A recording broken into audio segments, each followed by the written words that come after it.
wabarakatuh. Alhamdulillahirabbil alamin wa bihi nasta'inuhu ala umuri dunya waddin. Asyhadu an la ilaha illallah wa asyhadu anna Muhammadan abduhu wa rasuluh. Allahumma shalli wa sallim ala nabiyyina Muhammad wa ba'du. Baik rekan-rekan yang dirahmati Allah, pagi ini alhamdulillah kita awali waktu dengan penuh keberkahan kita bermajlis ilmu, mendekatkan diri kepada Allah Subhanahu wa taala dengan tujuan mencari ridhonya, berharap pahala, dan semoga Allah senantiasa menghujani kita dengan rahmat-rahmatnya. Allahumma amin. Baik teman-teman, pagi ini kita kembali, mungkin di antara kita ada yang baru ya, yang belum pernah merasakan kajian fikih, maka kita ambil fikih yang terpenting dalam kehidupan kita yang setiap hari pasti kita kerjakan. Bahkan Nabi SAW menyebutkan sebagai imaduddin, yaitu tiangnya agama, tidak lain adalah as-salat, yaitu salat. Salat sebagaimana beberapa ulama tafsir menyebutkan, Allah titipkan syariat ini semenjak Nabi Ibrahim alaihissalatu wassalam. Ya, karena Nabi Ibrahim itu adalah bapaknya para nabi, Abul Anbiya, Khalilullah, kekasih Allah, maka amal ketaatan yang berwujud sholat itu sudah ada semenjak beliau. Maka nabi-nabi dan rasul setelahnya pasti sudah punya syariat sholat. Cuma bentuknya seperti apa, gerakannya seperti apa, itu yang kita tidak tahu. Dan tidak wajib untuk mencari tahu. Kewajiban kita hanya mengikuti gerakan dan semua karakter sifat sholat di zamannya Nabi Muhammad Sallallahu Alaihi Wasallam pasca Isra Mi'raj, pasca Isra dan Mi'raj. Karena sebelum Isra dan Mi'raj Nabi sudah sholat, cuma gerakannya berbeda dengan sesudah berjumpa dengan Allah Subhanahu wa Ta'ala. Baik, untuk menyingkat waktu biar sama-sama belajar ya, teman kita yang pembawa acara biar kurang buka ben untuk dok, biar pahalanya tambah, yaitu biar baca poin per poin. Nah ini mungkin teman-teman nanti ya, kalau apa yang dibaca itu buku apa, ini saya ambil dari kitab Minhajus Salikin ya, penulisnya itu Syekh Abdurrahman As-Sa'di, termasuk ulama besar dan menjadi mufti Saudi Arabia ya kurang lebih 40 atau 50 tahun yang lalu, yang beliau sekarang sudah meninggal dunia. Baik, silakan dibaca poin-poin mas. Kalau Arabnya nanti langsung terjemahannya aja.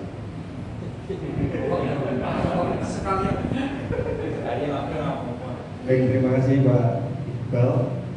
Saya menyampaikan syarat-syarat sholat.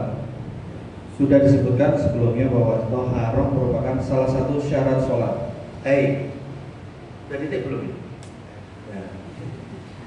Syarat, jadi setiap ibadah itu pasti punya syarat dan rukunnya.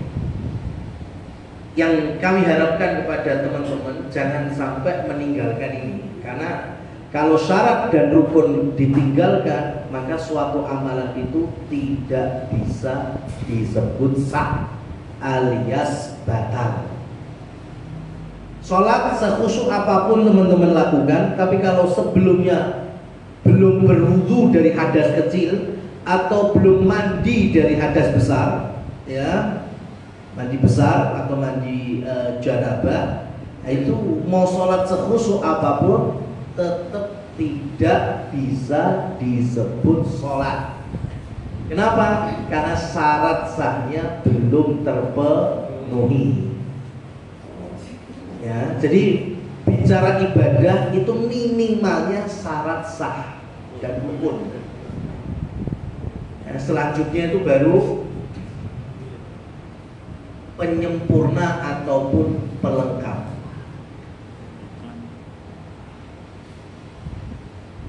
Baik, lanjut Mas.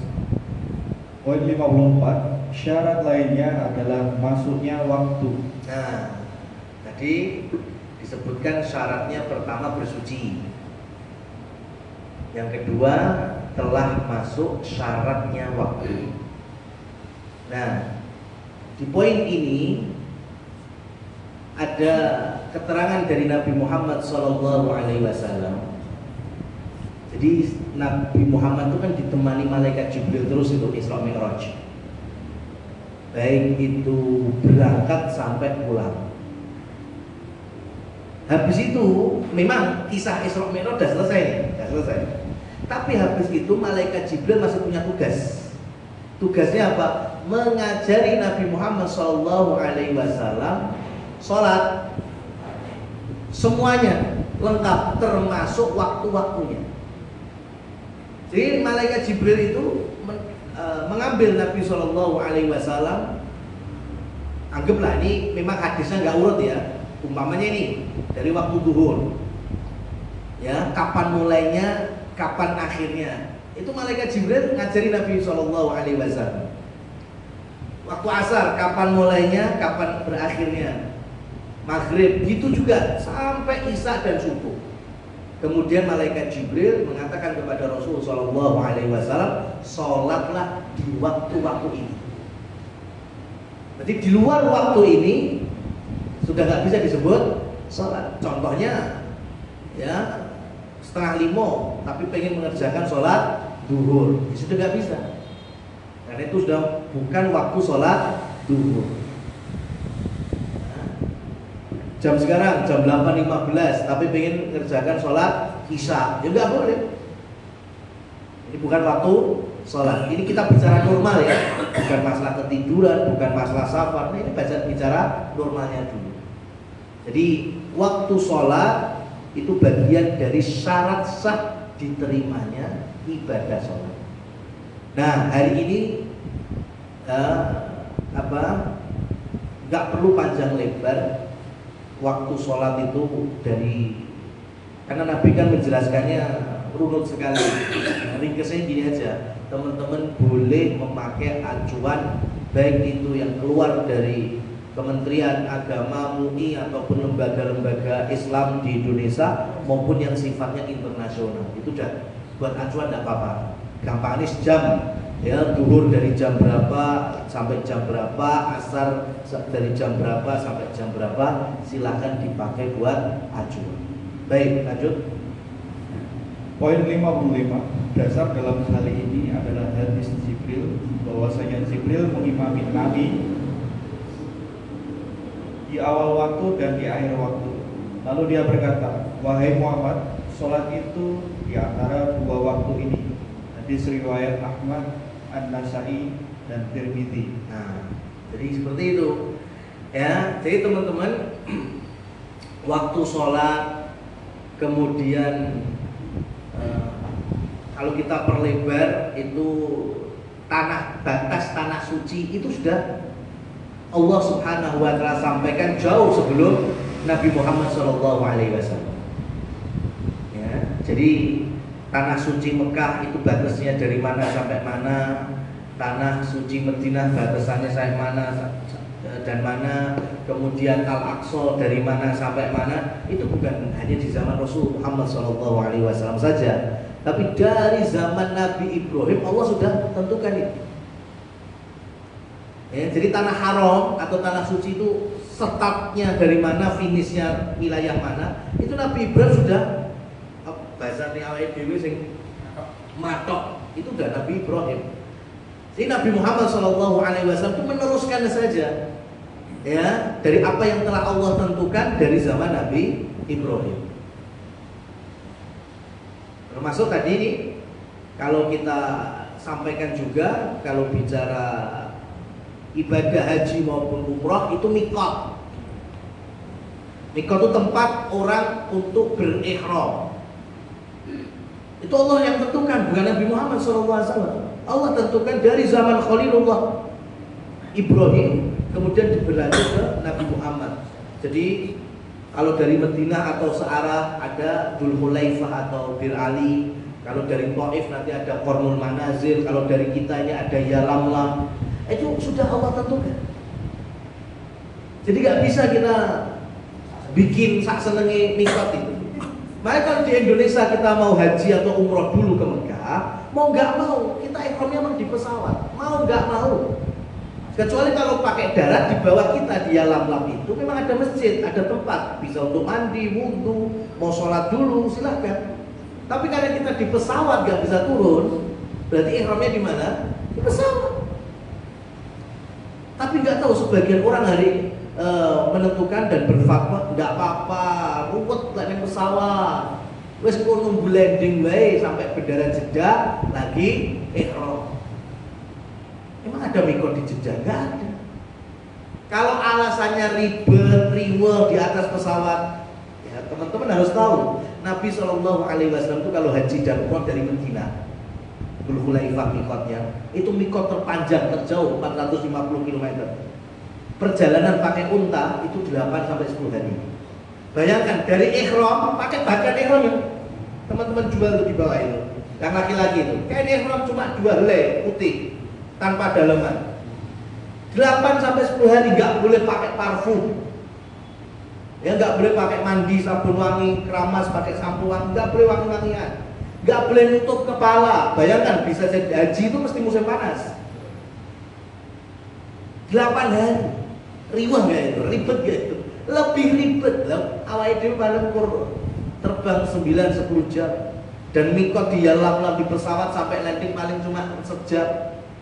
Bilangnya ribet mana zaman daripada zaman Nabi. Kita ini sudah dimudahkan, udah pakai AC, ya turun gak makan minum duduk. Maka jangan bermudah-mudahan kemudian mengatakan mikotnya tinggal di Jeddah saja.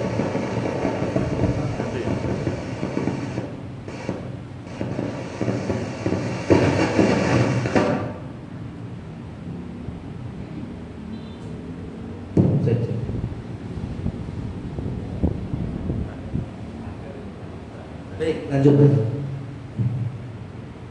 Baik.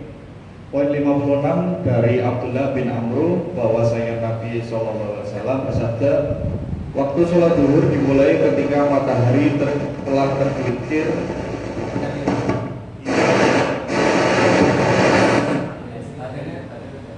hingga bayangan seorang sama dengan tingginya selama belum datangnya waktu asar. Waktu sholat asar adalah selama matahari belum menguning. Waktu sholat maghrib adalah selama cahaya merah belum hilang. Waktu sholat isya sampai separuh malam. Waktu sholat subuh adalah terbitnya fajar hingga sebelum terbitnya matahari. Hadis riwayat Muslim. Baik, nah ini keterangan dari Rasul. Jadi biar teman-teman muda ya ringkasnya boleh memakai acuan jam atau pukul yang sudah ditentukan. Khususnya teman-teman yang mungkin kalau pulang dari sini ya dapat amanah di musola atau masjidnya apa itu menjadi muadzin, itu nggak masalah untuk memakai acuan ya. Jadi sekali lagi waktu sholat itu sangat penting ya. Bahkan Rasulullah Shallallahu Alaihi Wasallam pernah punya keinginan laula an asyqa ala ummati, kalau tidak memberatkan umatku. Jadi ceritanya itu masuk waktu isya, bila sudah ada, kemudian kaum muslimin sudah masuk Masjid Nabawi, tinggal nunggu Nabi nih kok gak datang-datang. Beliau masih di salah satu rumah istrinya. Semakin malam jamaah ada yang sudah mulai kelekaran, tidur-tiduran. Ya, malam itu kan kalau dalam Islam itu terbagi 3, sepertiga malam awal, sepertiga malam tengah, sepertiga malam akhir.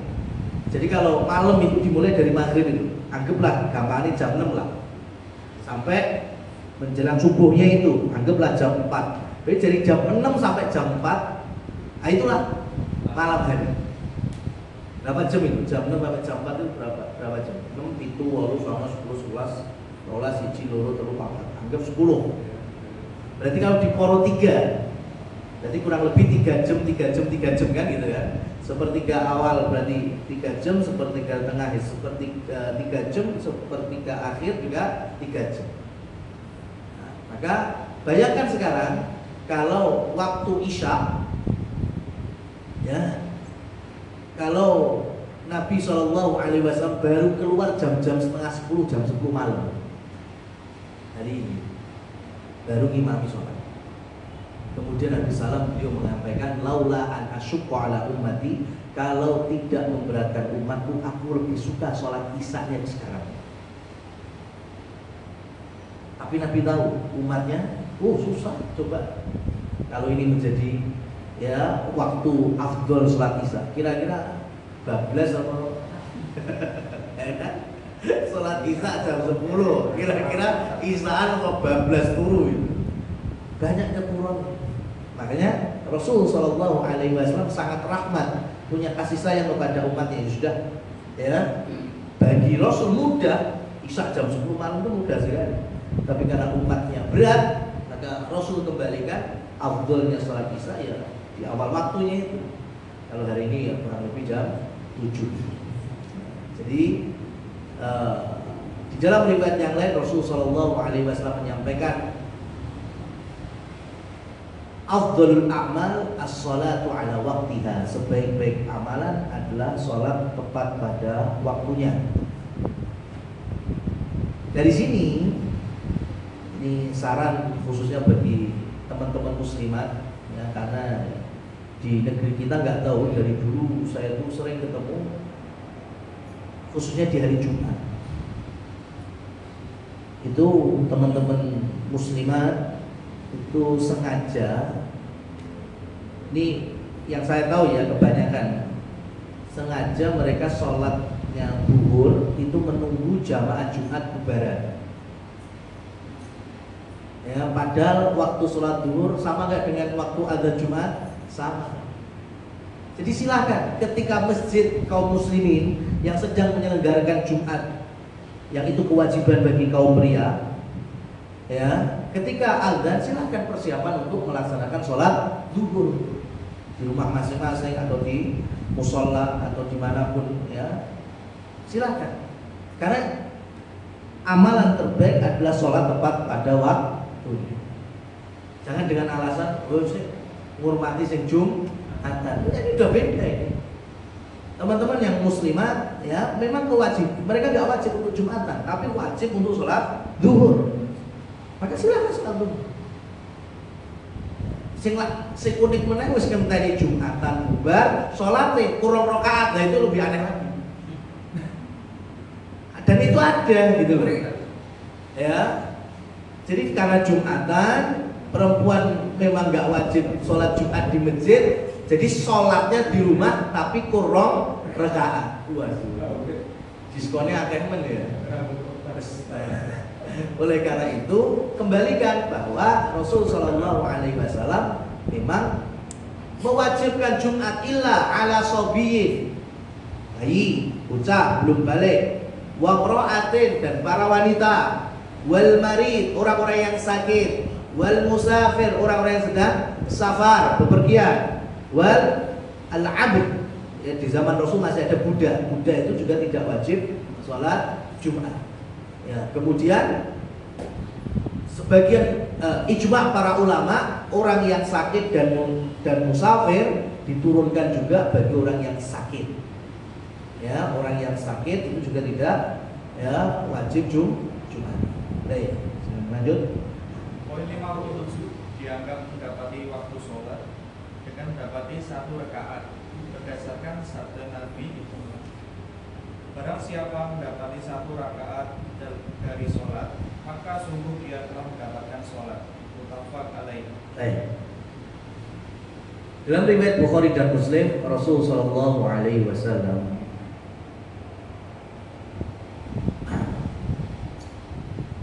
idza adraka raka'atal imam faqad adraka hus-shalah.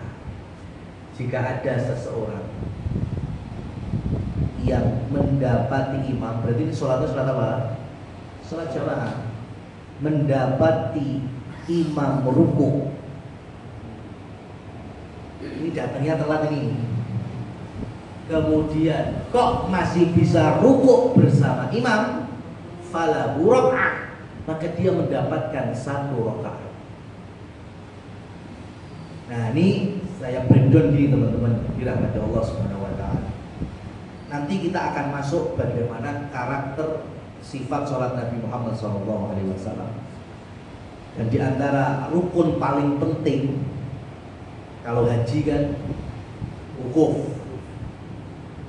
Ya, rukun semuanya penting, tapi ini terpenting, yaitu wukuf.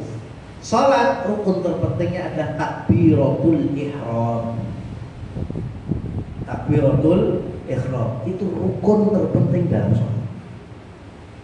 Takbiratul ihram adalah gerakan, ini ulama ada silang pendapatnya gini, ya, berbeda tapi tipis perbedaannya. Yang pertama yaitu yang dimaksud takbiratul ihram adalah gerakan mengangkat tangannya kita, ya, sambil mengucapkan takbir Allahu Akbar. Gerakan mengangkat tangan kita sambil mengucapkan takbir. Ini pendapat yang pertama. Pendapat yang kedua adalah ucapan takbir kita sampai tangan itu bersedekap. Ya Allahu Akbar. Sedikit kan perbedaannya? Kan kita bisa combine kalau kayak gini kan. Jadi gerakan mengangkat tangan sambil kita bertakbir bersedekap, itulah takbiratul ihram. Ini rukun pertama. Dan yang paling penting, sehingga kalau teman-teman itu masbuk dan mendapati imam baru saja rukuk, kemudian teman-teman memulai sholat dengan takbiratul ihram Allahu Akbar, kemudian pindah gerakan, ini kan nggak perlu baca apa-apa karena kita punya tugas untuk masuk kepada gerakan imam. Kemudian langsung Allahu Akbar rukuk dan masih bisa mendapati rukuk bersama imam, Sami'allahu liman hamidah, kita pun kemudian berdiri, maka hakikatnya kata Rasul kita sudah mendapatkan 1 rakaat sholat. Nah, dari sini ini keterangan sempurnanya. Dari sini banyak kasus. Pertama, ini kadang kalau santri-santri saya bisa saya tegur agak keras, ya, karena kan mereka hanya mengejar supaya nggak masbuknya itu.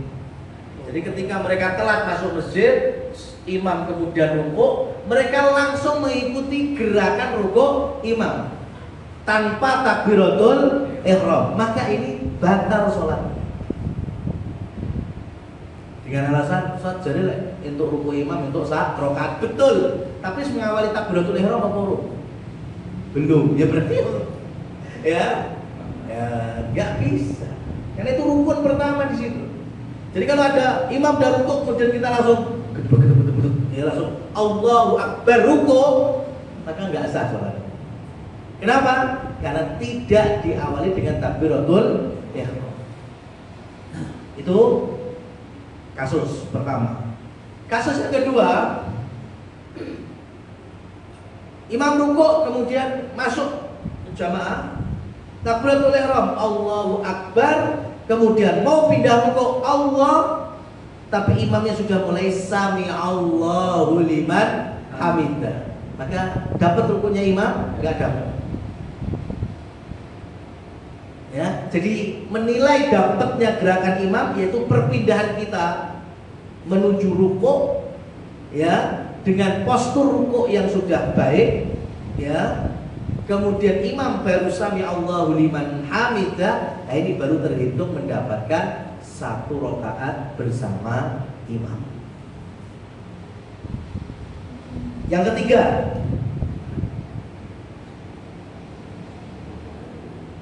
ketika sebagian dari kita memahami hadis atas dasar hawa nafsu, bukan contoh dari para sahabat radhiyallahu anhum ketika menyaksikan bagaimana Rasul sallallahu alaihi wasallam mencontohkan. Ya, memang Nabi sallallahu alaihi wasallam menyebutkan la sholata illa bi Fatihatil kitab. tidak sah sholat tanpa membaca Al-Fatihah. Ya. Yang dimaksud seperti ini adalah apabila kita sholat sendirian. Itu jelas, nggak ada Al-Fatihah, nggak sholat namanya. Tapi kalau jamaahan, nah ini ulama nggak sepakat. Bahkan mayoritas ulama memahami dan menyampaikan kepada kaum muslimin bahwa makmum itu ikut pada Al-Fatihahnya imam. Kalaupun makmum ya baru mendapatkan surat bacaan setelah Al-Fatihah bersama imam, dia tidak wajib untuk membaca Al-Fatihah. Meskipun sebagian ulama menganjurkan tetap membaca Al-Fatihah. Ya. Maka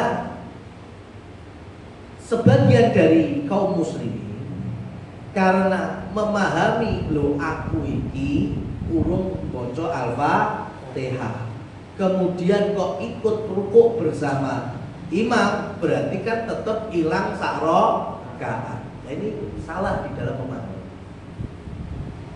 Karena sahabat semuanya mereka ketika terlambat masuk Masjid Nabawi dan Rasulullah rukuk, mereka bisa mendapati rukuk, ya, maka mereka memahami mendapatkan rakaat bersama imam,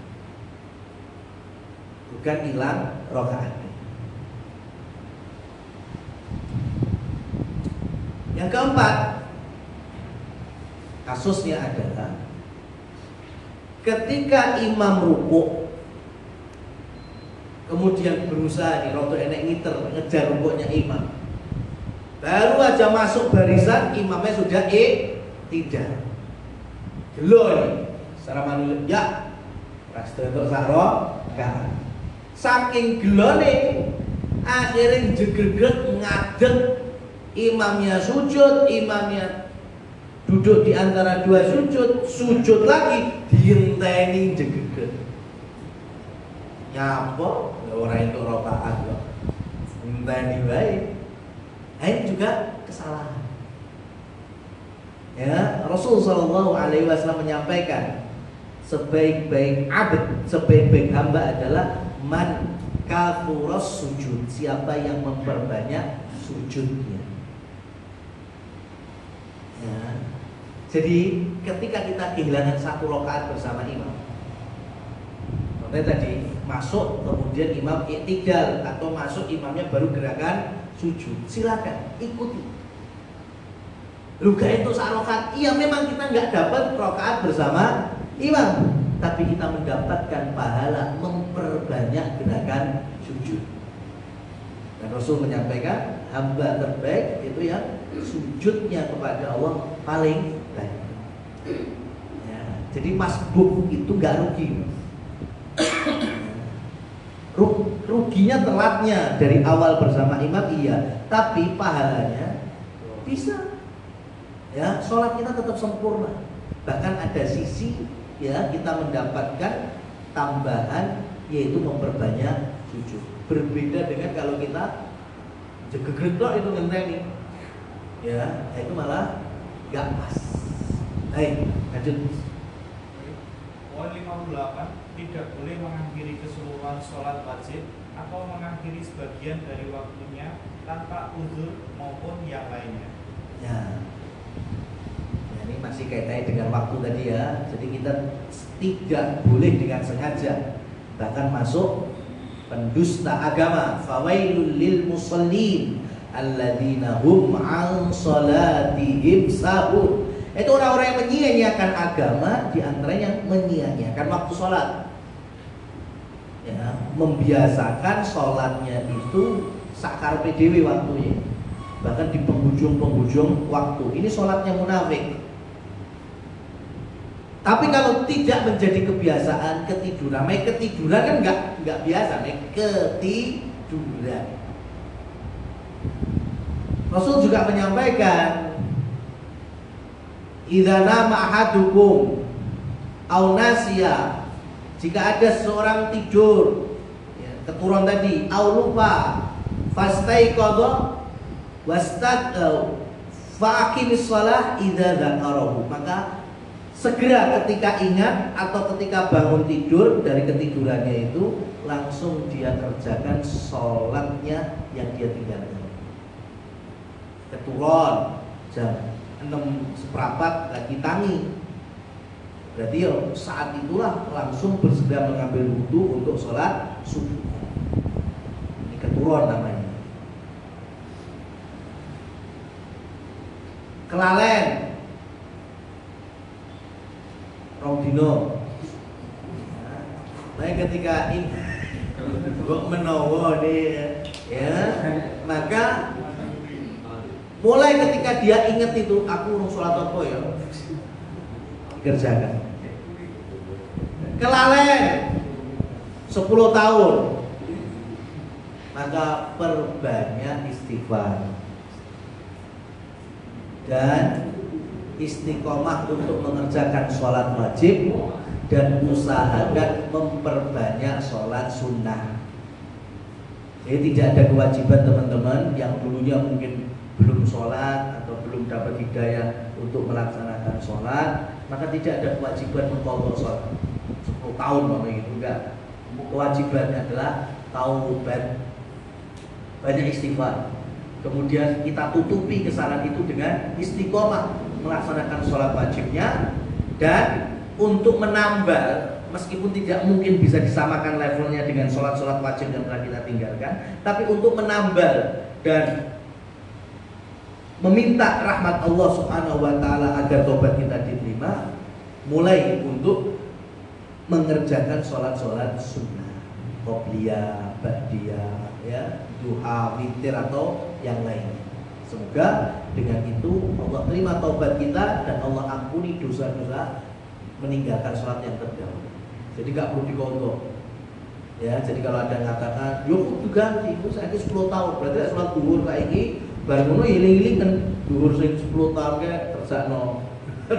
Lagi duhur sedina ping pisan, seminggu ping 7, sesasi ping 30, setahun ping 300 swidak, 10 tahun berarti 300 swidak ping 10, nyonyor. Iya, nggak seperti itu. Jadi bertobat aja, ya, dan mulai istiqomah sholat wajibnya dan mulai semangat mengerjakan sholat sunnahnya. Baik, lanjut. Poin 59, kecuali jika mengakhirinya untuk menjamaknya dengan sholat lainnya, maka ini diperbolehkan karena alasan-alasan safar, hujan, sakit atau yang lainnya. Nah, ini berarti kan ini ada uzur yang masyru', uzur yang disyariatkan. Contohnya ketika menjamak, ya, menjamak takhir duhur sama asar di waktu asar, berarti otomatis kan duhurnya sudah dikerjakannya di waktu asar. Nah, ini beda ceritanya, ini berarti sholat jamak. Atau jamak maghrib isya tapi takdim di waktu maghrib, berarti kan isyanya urung manjing tapi sudah dikerjakan. Nah, ini boleh karena masuk sholat jamak, bukan sholat reguler atau sholat yang normal-normalnya saja.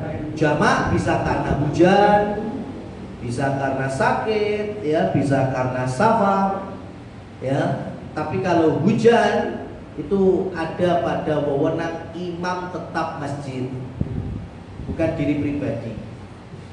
Ya, sampai nang masjid udan kok tak jamak lah. Besok kok dewian, nggak bisa.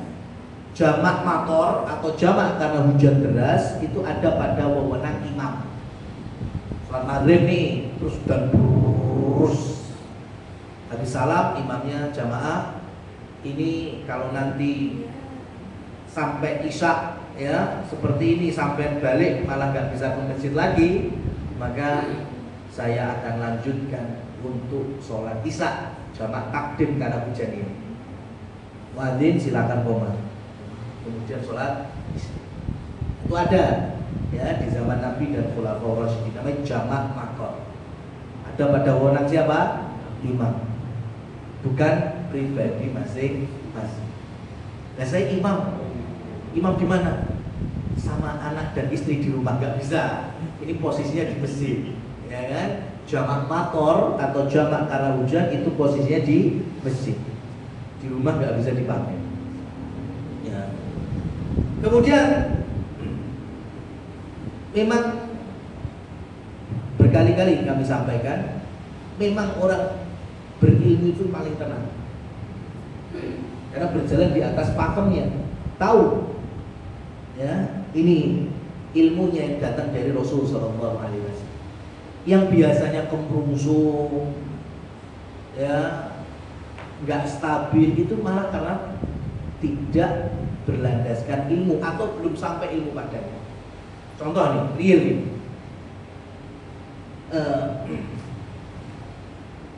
Saya mudik sama istri naik bis Rosalia ke Sumatera. Nah, kebetulannya ternyata itu waktu bersamaan dengan salah satu pesantren di Jawa Tengah, maksudnya arah sana ya, arah Semarang itu.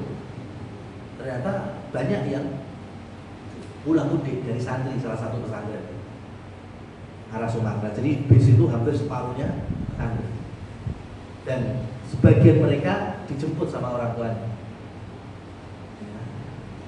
Nah, sampai di Tangerang kalau salah, servis makan di Tangerang, masih malam ini. Akhirnya kita pun turun dan sholat. Kita belum sholat maghrib, kita belum sholat isya. Saya sholat. Yang lainnya belum ada yang makan dulu baru sholat, termasuk santri-santri. Saya sama istri sholat dulu. Nah, kemudian selesai sholat, masih nunggu prepare istri, anak-anak itu sholat. Dan di antara mereka ada yang imami. Orang tua mereka akhirnya juga ada yang makmum. Mereka udah belajar ini di pesantren kan. Akhirnya mereka melaksanakan sholat jamak qashar.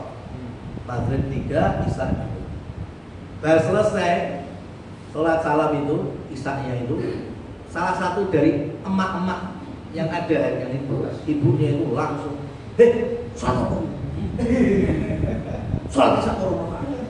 Langsung itu, saya juga kaget, ya. Berani anaknya, yuk mah, boleh mah. Ini namanya jamak qashar mah. Apa kuwi? Sholat isya 4 rakaat. Saya kita tontonan gratis ya kan, antara yang berilmu dengan yang belum berilmu kayak gini. Ya, itu fakta di lapangan. Akhirnya kan anaknya kan bingung di posisinya, pengen bantah wong tua, nggak bantah, ya memang disyariatkan, ya kan. Akhirnya yang ketemunya titik terendahnya kurplung-aplung aja, ya kan, bingung gitu, kasihan. Orang tua yang sudah punya niat baik, ya, mondok ini anaknya ben mudeng agama, alhamdulillah anaknya udah dapet ilmunya sih. Cuma orang tuanya yang nggak ngikuti, akhirnya malah marah-marahan nyeneng-nyenengin anaknya. Ya, masya Allah, anaknya udah bener itu. Ya, sabar boleh mengqashar, tapi emaknya nggak tahu, marah-marah. Masya Allah. Ya sudah, ringkesnya saya tinggalkan aja, nggak tahu hasil akhirnya itu. Kita dimakan aja. Nah ini makanya orang berilmu itu paling tenang karena tahu, nggak cepet emosi, merungsung. Ya. Baik, lanjut. Poin 60 yang lebih utama adalah mensegerakan sholat di awal waktunya, kecuali yang pertama isya jika tidak memberatkan. Jadi sudah kita terangkan. Zuhur ketika cuaca sangat panas. Nah ini di negara-negara yang punya musim panas, seperti di Saudi. Itu kalau musim panas, azannya tepat waktu, tapi ikomatnya 1 jam kemudian. Sampai hari ini, ya, sampai hari ini. Dan lihat, ulama bukan kemudian orang yang gaptek, bukan orang yang nggak ikuti zaman. Mereka tahu Masjid Nabawi sekarang AC-nya di mana-mana, kipas angin di mana-mana. Masjidil Haram juga demikian. Ya, mau musim panas memang panas di luar, tapi di dalam, itu dengan fasilitas yang ada, ya. Tapi mereka tetap berada pada pesan Rasulullah SAW. Abridu sholatakum. Sholat kalian di waktu duhur musim panas itu agak telat dalam tanda petik ya, agak akhir kan. Kan zaman Rasul kan belum ada kipas AC, belum ada. Jadi betul-betul kalau sholat tepat waktunya, wah itu nyes bener itu lantainya. Apalagi lantainya belum marmer, kerikil-kerikil. Ya, itu panas. Makanya Rasul akhirnya. Dan rodok condong mataharinya, jadi kan sudah cukup iyup baru sholat dulu. Dan itu sampai sekarang. Ini di Saudi itu, di Masjidil Haram dan Masjid Nabawi kalau musim panas, adanya tepat waktu. Ya, tapi komatnya itu yang molor. Meskipun di kedua masjid ini fasilitas pendingin sudah nggak kurang-kurang. Baik, lanjut. Poin 61, barang siapa yang tertinggal dari sholat, wajib baginya mengqadhanya segera secara urut. Ya, baik, ini tadi sudah kita sampaikan. Plus kalau masih ingat, ya kalau hitungannya waktu sehari itu kan insya Allah masih ingat ya.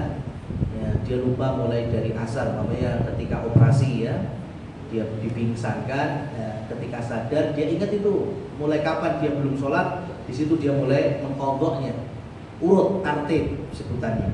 Kalau memang mulai meninggalkan dari jam 11, berarti kan dia belum mendapatkan sholat duhur, berarti nanti ketika dia sadar sholat duhur dulu, selesai baru asar. Kalau dia sadarnya isya berarti ya maghrib, kemudian isya.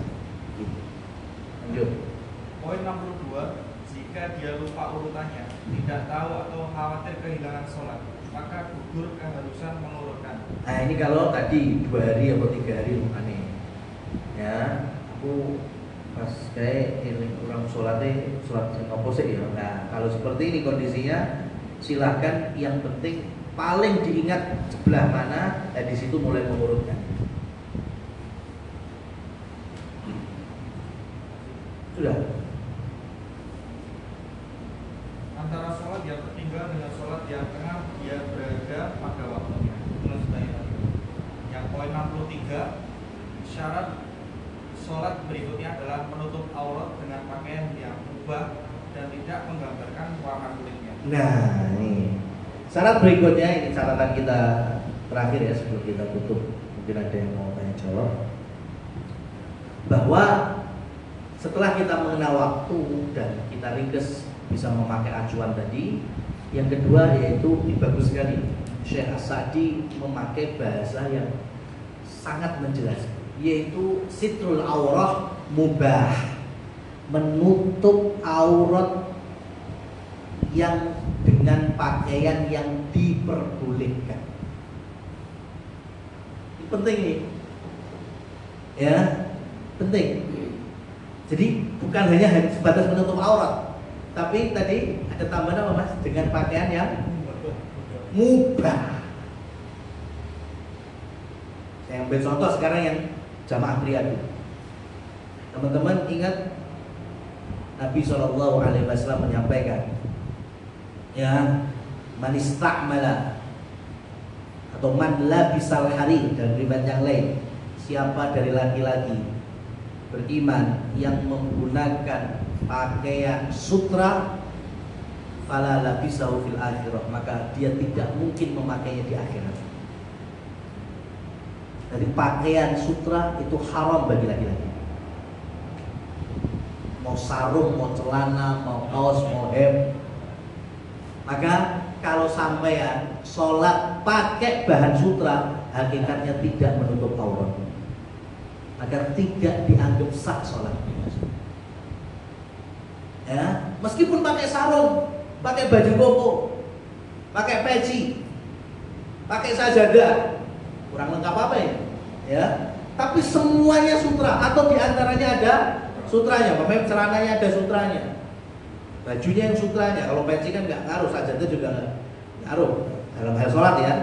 Tapi fisik yang tertutup pakaian ini, kalau ada sutranya maka tidak terhitung berpakaian. Sutra bagi laki-laki baru dibolehkan pada 2 poin. Poin yang pertama, ketika punya alergi. Jadi ada catatan medis di sana, bukan untuk gaya-gayaan, ya, karena kulitnya sensitif. Yang kedua, ketika jihad perang, laki-laki pakai sutra dibolehkan. Kenapa? Karena sutra itu dengan pedang bisa nggak cepat tembus, lunyu, boleh dipakai. Di luar itu haram bagi laki-laki memakai sutra. Yang saya maksud sutra itu sutra beneran, bukan semata-mata merek tulisan sutra. Kok kalung goni dikai brand sutra, dari sutra bukan, ini bener-bener berbahan sutra. Paham maksud saya? Ya, kok aslinya 100% cotton, tapi kasih merek sutra. Itu kan berarti kan bukan sutra. Tapi kalau betul-betul berbahan sutra ya, mau berapa persen itu bagian dari sutra. Bagi laki-laki hindari itu. Meskipun terlihat keren, meskipun terlihat mewah, prestis, apapun itu, tapi dalam sholat yang nggak dianggap sah karena nggak nutup aurat, di luar sholat pun haram bagi laki-laki untuk mengenakan. Ini contohnya. Makanya Syekh As-Sa'di dengan baik memakai kalimat berpakaian yang mubah. Ya, jadi yang teranggap pakai. Saya nggak pakai sutra, Ustaz. Tapi saya sholat karena nggak nutup aurat, seperti masuk masjid gak enak sarung sirian, enaknya ruku. Saya mau tanya, mukena itu pakaian laki atau pakaian muslimah? Muslimah. Berarti boleh apa enggak kita memakainya? Enggak ada. Kita nggak boleh menyerupai laki-laki menyerupai wanita, wanita menyerupai laki-laki. Nah, ketika dia sholat kok nganggur ruku, ini nggak boleh. Nggak terhitung menutup aurat. Kenapa? Karena itu bukan pakaian mubah. Ya, itu pakaian miliknya muslimah, bukan milik kita. Itu. Ya, ketika Islam mengharamkan ya semacam ini, memang dari hal pakaian kita jenisnya ya, memang laki-laki memang tersebutkan dalam hadis, berbeda dengan muslimah. Kalau muslimah mau pakai mukenanya berbahan sutra pun tidak masalah, ya dibolehkan. Cuma yaitu kalau mukenanya, karena kalau di kampung-kampung sampai bisa masuk daerah-daerah, ya masih desa-desa di sekitar Solo aja, Boyolali, Sukoharjo, ya itu masih didapati. Ya nggak tahu ya apakah saking miskinnya atau saking belum tahunya, itu masih kita dapati perempuan-perempuan desa itu mukena mungkin mukena zaman akad nikahnya mungkin. Ya itu masih dipakai. Jadi sampai ngepir kalahnya pere supra itu. Sehingga saking ngepirnya itu sampai sudah nggak bisa menutup kakinya. Enggak. Sehingga mereka sholat dalam kondisi pakai mukena tapi nggak sampai nutup kaki. Nah ini kan sholat juga nggak sah. Belum terhitung menutup aurat. Ya, ini harusnya kita punya kepedulian kalau melihat semacam ini. Kalau memang bisa belikan mukena yang menutup aurat, itu yang terbaik. Kalau tidak ya setidaknya memberikan pengetahuan, edukasi, ya tanpa menyakiti hati orang-orang yang bersangkutan, supaya nanti sholat mereka benar bahwa mukena yang selama ini dipakai ternyata belum terhitung menutup aurat. Wallahu a'lam bishawab. Ya, kita cukupkan sampai di poin ini. Insyaallah di beberapa kesempatan berikutnya kalau kita bahas sholat lagi, kita akan lanjutkan syarat-syarat berikutnya. Wallahu a'lam. Kami kembalikan kepada